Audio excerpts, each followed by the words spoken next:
Fala pessoal, tudo legal com vocês? Gerson aqui e você está no Aplicar Ciências. Muito bem-vindos. Hoje no segundo vídeo da série da cortesia recebida do Instituto Newton Sebraga através do amigo Renato Paiotti, eu vou fazer a revisão do livro Projetos Eletrônicos para Ensino de Física e Ciências. Como você sabe, nós estamos num canal de ciências, de estudos e de aprendizado, e esse aqui é um tipo de material que faz bastante falta para professores em sala de aula ou mesmo para autodidata. Então eu já falei um pouco sobre essa cortesia recebida do Instituto Newton Sebraga no primeiro vídeo da série. Os links desses vídeos vão ficar aqui na descrição e no comentário destacado para você poder acompanhar. Deve aparecer em algum momento também nos cards aqui do vídeo os links para você acompanhar. Então se esse é o tipo de dica que você estava procurando, acabou de encontrar, então já vou pedindo o teu like. E se não é inscrito no canal, por favor se inscreva. Não custa nada, me ajuda bastante e me incentiva a continuar com esse trabalho. Avisando para aqueles que não estão acostumados a ver as publicações e reviews de livro aqui no canal, a gente faz uma avaliação física e também do conteúdo e mostra alguns destaques e dá um pouco da nossa opinião sobre a obra. Lembrando que todos os links, inclusive para o Instituto Newton Sebraga, links de avaliação de compra e todas as outras informações que são importantes, vão ficar aqui na descrição do vídeo ou no comentário destacado. Eu vou mudar de câmera aqui e a gente vai poder avaliar em primeira pessoa as páginas dessa obra tão legal. Bora lá! Vamos aqui então à análise em primeira pessoa do livro Projetos Eletrônicos para Ensino de Física e Ciências, que envolvem Química, Biologia, Ciências Humanas e Matemática, do professor Newton Sebraga. Ele é um estilo revista, o tamanho das páginas lembra folhas A4. É brochura. Gostei da capa, é um colorido fosco. Também é impresso sob demanda pelo Clube dos Autores. É um livro bem sucinto, quem já conhece as obras do professor Newton, ele costuma ir direto ao assunto. Mas mesmo assim, sempre é muito importante a gente dar uma olhada, principalmente no sumário dos livros, para nós termos uma ideia do material que se encontra ali dentro. É sempre a primeira coisa que se faz, né? Depois que o título nos atrai, a gente vem dar uma olhada no sumário, ver se o conteúdo tem a ver alguma relação com o que a gente imaginou que possa usar. Não sei se conseguem ver bem aí na câmera, mas o livro ele está dividido em 7 capítulos básicos. O capítulo 1, projetos e experimentos com fios esmaltados. O capítulo 2, projetos de sucata. O capítulo 3, projetos de telecomunicações. O capítulo 4, projetos com sensores de luz. O 5, projetos de som. 6, projetos de fontes de alta tensão. Inclusive vou dar uma comentada sobre alguns desses projetos, especialmente esse aqui, daqui a pouco mais. E projetos diversos. Eu deixei aqui no livro alguns destaques para que a gente possa verificar junto. Se você já leu esse livro ou já conhece essa obra, eu gostaria que você também comentasse aqui conosco quais os teus destaques, que eles podem ser diferentes dos meus. Eu marquei alguns aqui, talvez você tenha gostado mais de algum outro. E depois da minha leitura aqui do material, eu resolvi apresentar para vocês na íntegra a própria apresentação do autor, que é um resumo completo dos objetivos, propósitos do que você vai encontrar aqui no livro. Ele fala que hoje é uma necessidade incluir tecnologia no ensino de física e outras ciências, como a química, a biologia e mesmo algumas ciências humanas. Fala sobre os PCNs que apoiam isso, né? E muitas escolas, após essas recomendações, elas começaram imediatamente a associar aprendizado com tecnologia a computador e colocar essas máquinas em salas de aula, criar laboratórios de informática e começaram a fazer com que os alunos dedicassem alguma atividade em cima disso.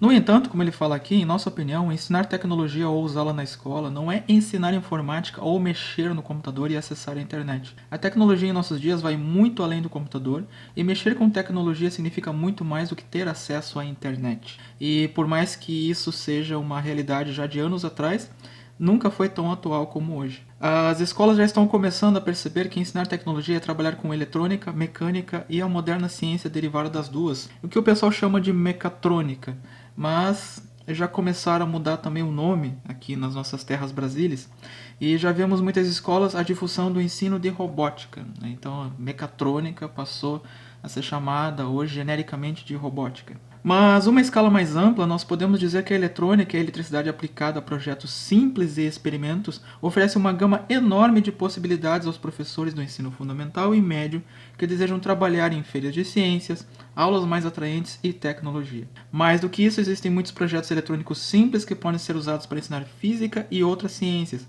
como a química e mesmo a biologia. Muitos experimentos e projetos são acessíveis, pois utilizam sucata, podendo ser realizados por professores e alunos que têm um preparo mínimo. Este livro é justamente dirigido a este público. Então ele seleciona aqui 52 projetos de experimentos simples, ideias para ensinar física e tecnologia ao aplicá-la ao ensino de ciências, que são acessíveis a professores e alunos do fundamental e do médio. Neles, além do detalhamento de todo o processo de construção, obtenção do material, também damos sugestões sobre como eles podem ser usados como temas transversais para as matérias das séries correspondentes. E ele termina dizendo: nossa experiência como educador, tendo implantado e servido de consultor em diversas escolas, nos permite dizer que os projetos são bastante eficientes e interessantes.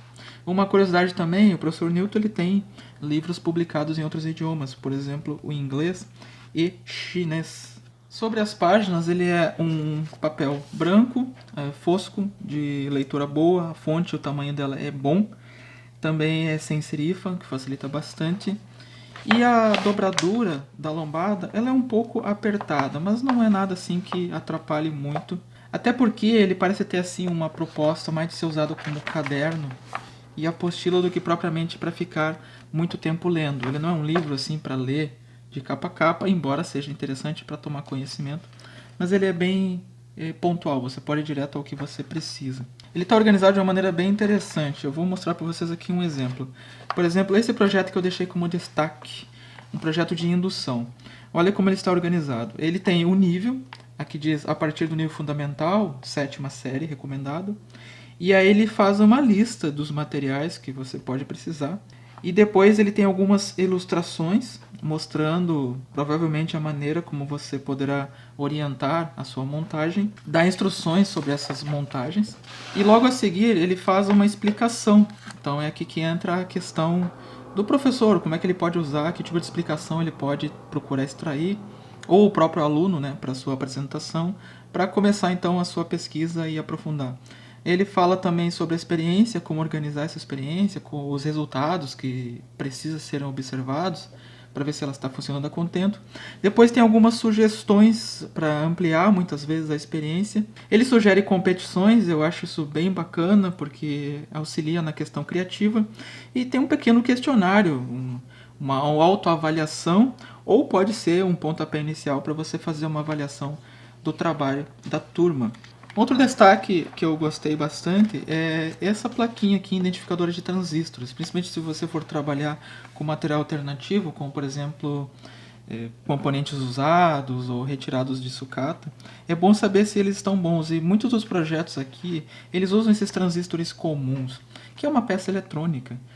Fundamental para algumas coisas e que hoje ela está tão pequena que a gente nem enxerga mais. Mas o modo como ela funciona é o mesmo, então seu conhecimento é bem relevante. E aqui ele mostra uma coisa bem simples, usando uma pilha, LED e algumas outras pecinhas e garrinhas e fios para você testar esse componente e identificar as pernas que ele tem, né, os terminais, e fazer as ligações corretamente. Outro projeto destaque que eu quis trazer para vocês é as chaves acionadas por luz. Gosto muito disso porque são bem interessantes para criar automatismos e inclusive pequenos acessórios como carrinhos.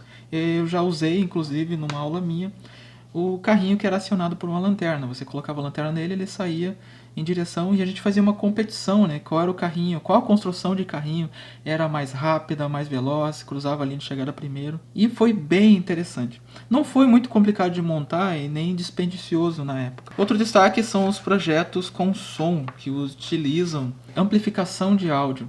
Aqui é interessante, eu até marquei, que ele falando aí um excelente circuito de reforçador de som para Walkmans, pequenos gravadores e CD players. Olha, aqui na nossa época, muitos nem sabem mais o que é um Walkman, mas o pessoal aí que acha que sabe o que é, diz aí se você já teve um. Para mim era um sonho de consumo. Quando eu fui ter o meu, o pessoal já estava na fase dos CD players. Aí eu já entreguei um pouco a minha idade, né? Por que o texto está assim? Porque o professor ele é escritor de textos, de projetos, há muito tempo. E esses projetos continuam funcionando até hoje. E lógico que quando isso aqui foi publicado numa revista, provavelmente há uns 10 anos atrás, ainda muita gente tinha. Inclusive eu tenho um Walkman até hoje que ainda funciona, é só colocar as pilhas nele. O difícil de conseguir é a famosa fita cassete. Se alguém quiser saber o que é uma fita cassete, pede aí embaixo que eu mando o link para vocês. Mas o que eu achei legal aqui? Você pode colocar então um plug e fazer a amplificação do som que sai do seu celular. Uma curiosidade, gente, as primeiras coisas que quem começava a estudar eletrônica queria fazer de cara era o tal amplificadorzinho de som. Depois ele tem uma coletânea aqui de diversos projetos que eu achei bacana. Um deles, por exemplo, é detectar campos de energia, por exemplo, se um fio está passando corrente elétrica ou não. Achei muito legal. Achei um bem bacana aqui que pode ser usado numa aula de biologia, por exemplo, que é o detector de umidade, para saber se um vaso ele está com umidade suficiente. Ele pode ser adaptado, inclusive, a outros tipos de experimento, como, por exemplo, acionar uma chave para fazer uma pequena irrigação. E um projeto que me chamou a atenção aqui quase mais para o final do livro, desses 52, é o pisca-pisca com LEDs. Que é aquele ciclo, né, que acende um apaga outro, e numa certa velocidade. O que eu achei legal nesse projeto, porque ele é a base de todos os nossos dispositivos eletrônicos hoje. Por exemplo, para você sincronizar um celular, para ele fazer uma chamada, ele tem que saber exatamente o momento de mandar e receber sinais. Ele usa uma coisa chamada oscilador. E o princípio básico de oscilação é esse, é um pisca-pisca. É uma coisa que acontece numa certa frequência e quanto mais rápida ou mais lenta, muda o valor dessa frequência. Então eu coloquei isso como destaque porque aqui já tem uma ideia de funcionamento de uma coisa que parece que não, mas tem uma aplicação muito comum no nosso dia a dia, a gente nem sabe. E os últimos destaques, mas não menos importantes, são o Computador Elementar, que eu achei um jogo bem bacana, que inclusive uma das sugestões é de fazer um jogo de perguntas e respostas, onde só a resposta certa acende o LED. Dá para criar outras coisas em cima dessa ideia. E também uma experiência com eletroquímica. Eu acho isso aqui muito bacana.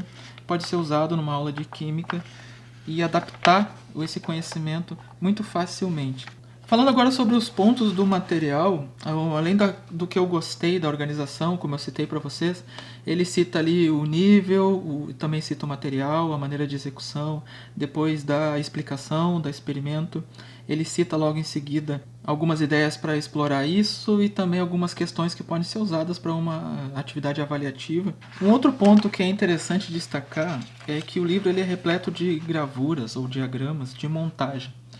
E isso aqui é algo que você não vê naturalmente nas escolas, mas é muito útil para o dia a dia, independente se você vai ter uma profissão relacionada diretamente com isso. Porque ajuda a nossa mente a fixar a ideia de que nós podemos fazer coisas, não só com texto, mas nós podemos explicar coisas através de desenhos e gráficos. Aqui mesmo, eu tenho toda uma simbologia universal e muito clássica de eletrônica. Quando eu olhar esses símbolos em qualquer lugar, eu vou saber o que são, vou saber interpretá-los. E essas informações todas, o que elas representam, como esses componentes eles podem funcionar entre si. Isso gera também uma curiosidade, mas gera também uma habilidade, uma vantagem competitiva muito interessante para o nosso dia a dia. Uma das vantagens simples é a pessoa te falar algum termo, alguma coisa e achar que você é leigo e você fala, mas isso aí não faz sentido porque isso não funciona desse jeito. Tem sugestões diferentes de montagem, por exemplo, ele mostra aqui um diagrama teórico e aqui é uma montagem prática. E você nota que tem uma certa diferença e você consegue se guiar de um para o outro. E modernamente nós ainda temos acesso às tais placas de matriz de contatos, protoboards, né, ou protolabs, que elas substituem então essas montagens em fio e simplificam mais e não precisa ficar fazendo solda. Um ponto que deve ser notado, que é uma observação, é que ele sugere alguns experimentos, como por exemplo com a lâmpada neon. A lâmpada neon é uma coisa bem interessante, dá para fazer umas coisas bem legais, alguns capacitores também, mas eles não são objetos hoje tão fáceis de encontrar assim em sucata. Então provavelmente é um tipo de peça que talvez você vai ter que comprar um. Mas um lugar que você pode encontrar essas lâmpadas é alguns modelos ainda de chave teste, aquela que você compra na casa de eletricista de ferragem. Mas tem que olhar bem, não é todas que é neon hoje, tem umas que usam LED. Eu gostaria de perguntar para vocês se vocês já apresentaram feiras de ciências na escola, como é que foi a experiência, se a experiência que vocês mostraram teve alguma relação com eletrônica ou tecnologia. Comenta aqui embaixo. Também, se você tiver alguma sugestão para algum projeto que queira ver aqui no canal, e você gostaria de dicas de como montar ele para ele ter sucesso, também seria legal você me dizer, eu gostaria de saber mesmo.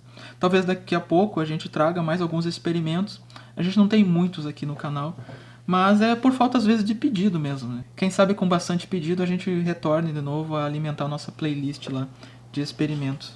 Inclusive uma ideia que eu não sei quando eu vou conseguir retomar, eu queria criar alguns pequenos mecanismos para a gente poder usar nos laboratórios de Química e Física da escola, que fossem fáceis de fazer. Bem, galera, espero que tenham gostado dessa dica, que tenham gostado da obra. Obrigado mesmo por ficar comigo até aqui. Um grande abraço e até o próximo vídeo.